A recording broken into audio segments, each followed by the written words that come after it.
Hey guys, Barshade here, and welcome to a series of casual hardcore players 8 builds, which consist of basic cookie cutter type builds in Diablo 2. I decided to create these videos because I had quite a number of people ask me about getting started with some characters, so I hope you enjoy these adventures.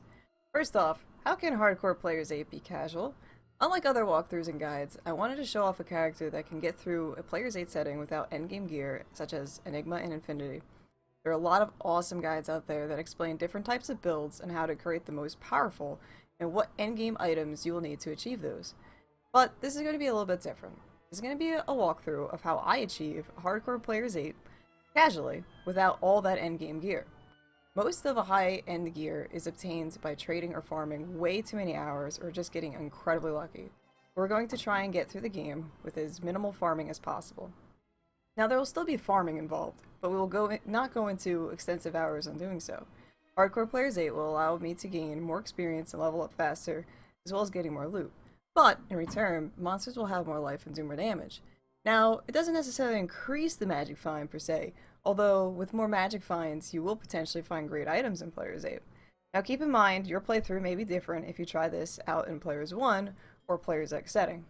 If you're new to Diablo 2, Hardcore, or Players 8, remember to take your time and just have fun playing the game. Meet the Amazon. This build will focus on primarily being a Javelin, but we will be starting out as a Bozon and then respecing later. A little bit of a personal preference. I will be having ladder only rune words enabled for this walk, as I want to be able to have full access to the items that can be created in a BattleNet type setting. I have set up a guide on how to do this in the description below. If you wanted to have a more pure type build without any additions to the game, it will be a little bit more difficult as ladder only rune words are not available in single player. Primary stats and how to build. Because I'll be doing this in a Player's 8 setting, I will be leveling up a lot quicker, so your stats and skills may vary depending on your player setting and finding. So here's the stats. And the most important stat is Vitality. You want to invest as little points as possible into strength and dexterity as you need in order to use your equipment and to increase your attack rating. The rest of your points go straight into Vitality, especially in a hardcore. Don't put any points into energy unless you feel you absolutely need to early on. Once again, because of respecking, you are able to get away with this. So for our skills, bow and crossbow skills. The skills we'll be focusing on in the beginning will be Fire Arrow, Exploding Arrow, and Immolation Arrow. Fire skills are really good early on in the game and they do a lot of damage. We'll be keeping our fire skills up until Nightmare and Zariel. The reason being is that by the time we reach Nightmare, our fire damage is going to start falling off. And Dariel is weak to fire, so it will be great to continue to have fire damage for her to farm with. Once done, we'll be respecking it to Charge Strike and Lightning Fury, which are incredibly powerful skills. If you haven't played Diablo 2 recently, you might be wondering how we'll be able to change from a Fire Arizon to a Javazon. As of patch 1.13, you are now able to respec after a car when completing the Den of Evil quest, once per difficulty, and you can farm up essences from act bosses in Hell to create tokens to respec your character. No more deleting characters for putting all your points into energy. My playthrough will be recorded on twitch.tv, and I wanted to be able to go back and highlight my key points in the walkthrough that helps me get through it. At any moment, I can have my character die, but that's okay. We can learn from our mistakes that we've made. So let's get started. And so it begins. I want to hit level 2 before I enter in the Den of Evil. This will help allow getting through the Den of Evil a little bit easier. Level 2. I decided to go Critical Strike first, as I'm aiming to go bows in the beginning, and didn't have one yet. So putting a point into a bow skill without a bow would be quite useless. And now, for our first quest. Here I find a bow. It has 2 sockets, which is going to be great in the beginning of the game. Now level 3. Now I have a bow, but no arrows. But perfect skill and prereq is Magic Arrow.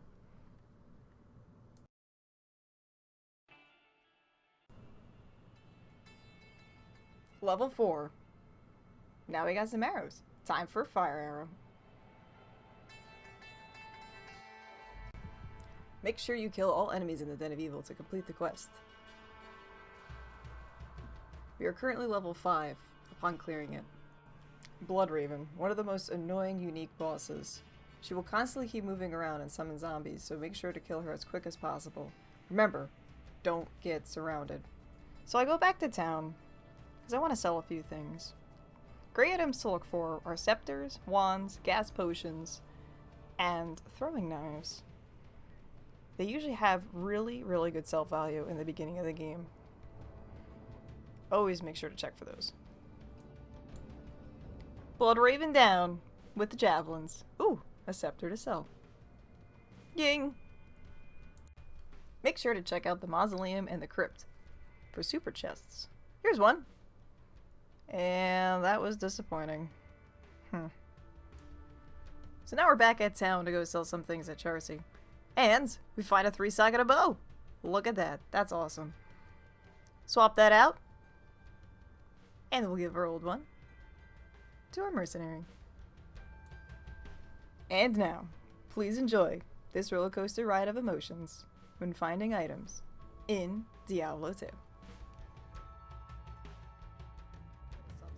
Whoa! Look at that! Yo, those drops. Check out those drops. Let's take a look at them. Oh! Oh! Oh, they still work. They still work. Okay, now it's time for the Crypt Super Chest. Here we go. What the f... So a mercenary died at some point, and I went to rehire her, but I realized that her level is a lot lower than mine. So I make sure to remove her gear, and then go buy another one that's closer to my level. This is always important when you're playing in a Player's 8 setting, as the mercenaries will be significantly lower than your level at the start. So I look for one that's closer to my level, and this one seems to be good. Seems good. Fire arrow with another fire arrow. Yeah, that makes sense. Why didn't I pick gold? Now we find a small shield. Not good for a boazon, but I'm still using javelins and they do quite a bit of damage, so I put it on my swap.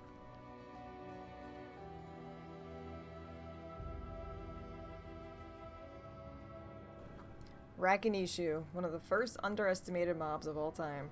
He's fast and lightning enchanted, and the lightning hurts a lot. Pick off his friends first, and be careful not to get too close to those lightning bolts. Remember not to get cornered by mobs, and keep kiting them. Oh, Treehead. Time to leave. And check out Charcy's wares. It's always good practice to go back to town and check out vendors every so often. Key things to look for are items that give life and resistances. Items with sockets are also really good to keep an eye out for early rune words. Make sure that they are gray and not magical. 2-socketed superior studded armor, great for early stealth rune word. Now, even though my current armor gives me a small life and resistances bonus, I wanted the socketed armor because it would benefit me later. And now we're back to Treehead. Be especially careful with Treehead. He's extra strong and extra fast, so try and separate him from the rest of his goons, much like Rakanishu. Just keep kiting and use your mercenary as bait. This will be especially difficult in a Player's 8 setting, as he has more life. Hunter's bow and hard leather armor could be good potential upgrades from a mercenary, so make sure to check those out. And then reward her with his hide when he's dead. Now we are level 12. Time for a new skill, Explosive Arrow. Remember to keep investing points into Vitality, and only just enough strength and dexterity to use your equipment. Previously, I found an experience shrine in the Dark Woods, so I go back to get it. I decided to save it for when I wanted to head to Tristram.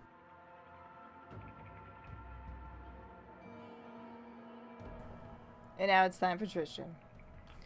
Be careful when navigating this area. There can be some deadly mob packs that spawn even in normal. You know, sometimes I wonder if Kane's safer in that cage. Go home, Kane, you're drunk. Griswold. Unlike Rakanishu and Treehead, Griswold is very slow, but he packs a mean punch. Make sure you don't get cursed from him, as in many cases, he can one-shot you. Just keep your distance and continue to kite. The Countess. Time to farm some runes.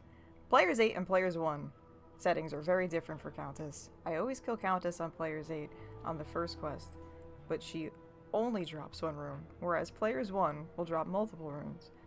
I have found spawning her as a player's 8 monster and reducing to player's 1 before you kill her produces player's 1 results. Now, currently, she is on player's 8 setting, so ideally she will drop either 1 or no runes. Now, this is as player's 1. She should drop more than 1 rune. On our way to the 3rd Countess, I decide to have a little pit stop. And I pick up a helmet upgrade. Now this is player's 8 to player's 1. Have her as player's 8. We drop down the difficulty to player's 1. She should drop more runes.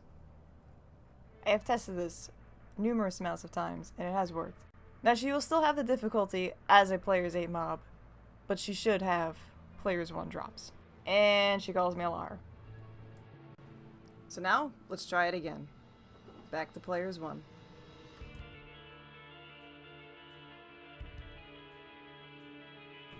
Three runes this time. And 1 more. 2. And 1. I also picked up some rings along the way. Lightning resistance 10 is an absolute keeper. And 1 last time.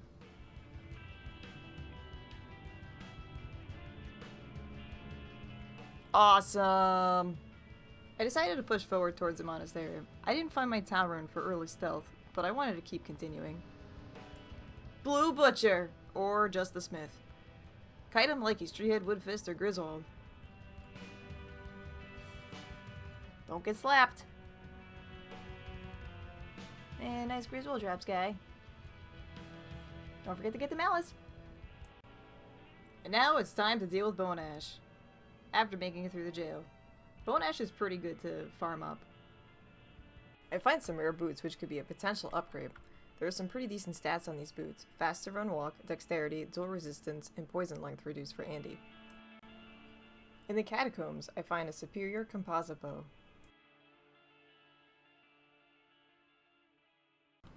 With 3 sockets, which is awesome for tri-elemental damage from some chip gems. So I go back to town to upgrade my bow. Tri-elemental son of a... Well, I screwed up there, but it'll still be better than what my mercenary currently has. So I'll give it to her instead.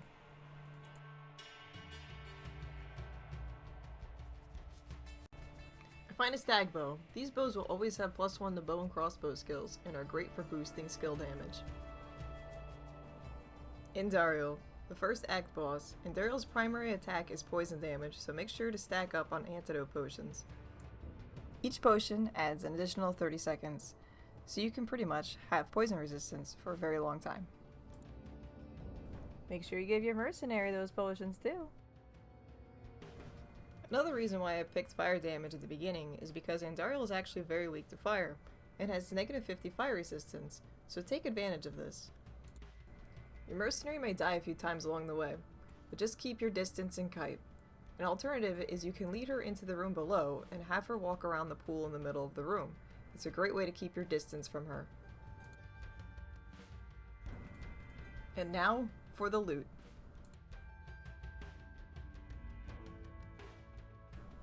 Clay God's gloves will be a great upgrade for the Amazon. The knockback is essential for keeping enemies away, and the slow is even more of a bonus. Let's get out of here, Warif. Enjoy the video? Make sure to like and subscribe to the channel for more videos. Playing along? Post a comment below of your findings so far. Or you can watch live at Twitch TV/AlarShape.